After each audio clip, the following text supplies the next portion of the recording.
Hey friends, this is Cynthia with simplycynthia.com. Thanks so much for watching. This is Project Health Week 3. Can you believe it?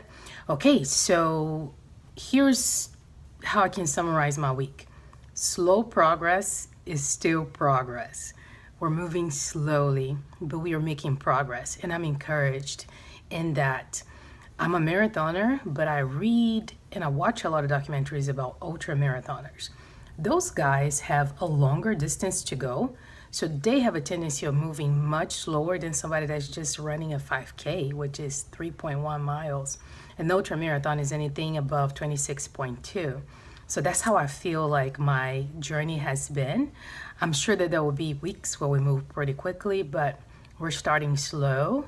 But I'm trying to remind myself that slow progress is still progress. The key is not to give up. So let me tell you about last week. We had a family party, kid party. It was super fun.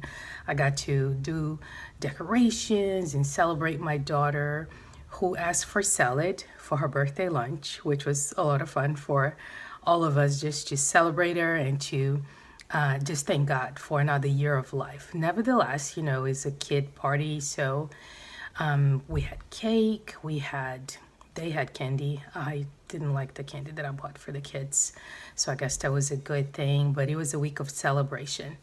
So the question when you're trying to lose weight is usually, at least the question I ask myself, do I indulge or do I tell everybody, I'm on a diet and I cannot eat this evil foods? So what do? I've learned that what works for me is to practice self-control. And did I nail it this week? No. But I learned a lot about myself as well. I learned that when I'm tired, self-control is really low. When I'm stressed, self-control is really low. But I did the best that I could with what I had. Like breakfast and lunch were very good meals for me. I ate very well. So I indulged a little bit when it came around dinner time, and I was tired.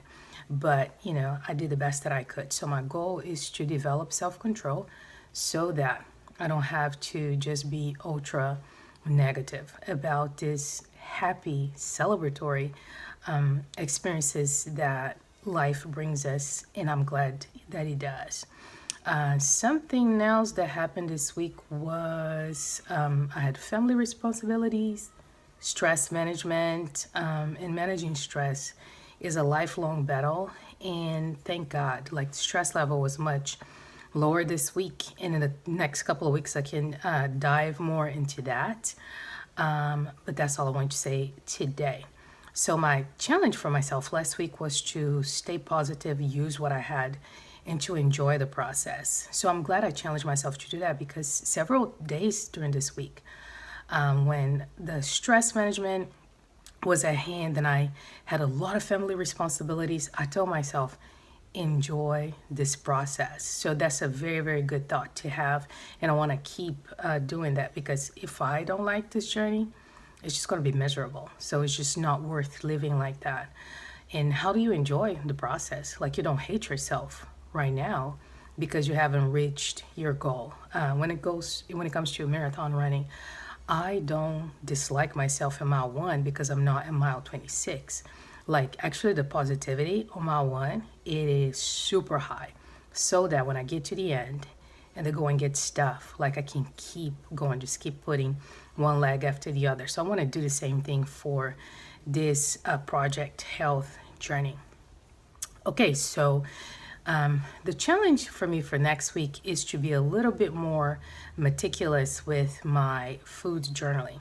I was reminded, and thankfully to technology, that I have an app that can help me with that. Now, mind you, I've tried to do food logging with apps before. It did not work for me.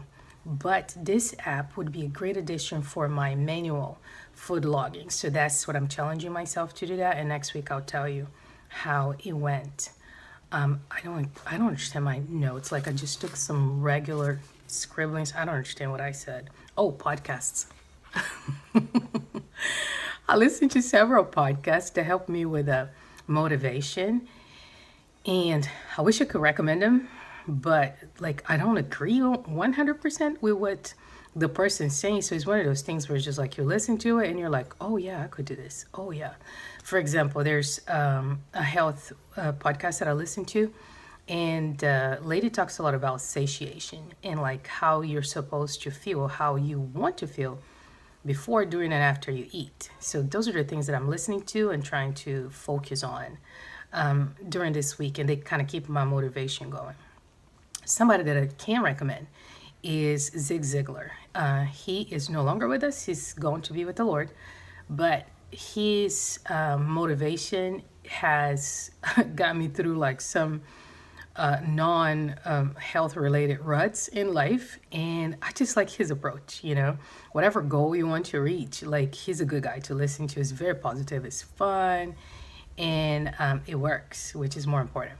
Okay, so apparently I'm going to take a picture of my weight and just have the habit of posting at the end of these videos. And I thank you for coming in this journey with me.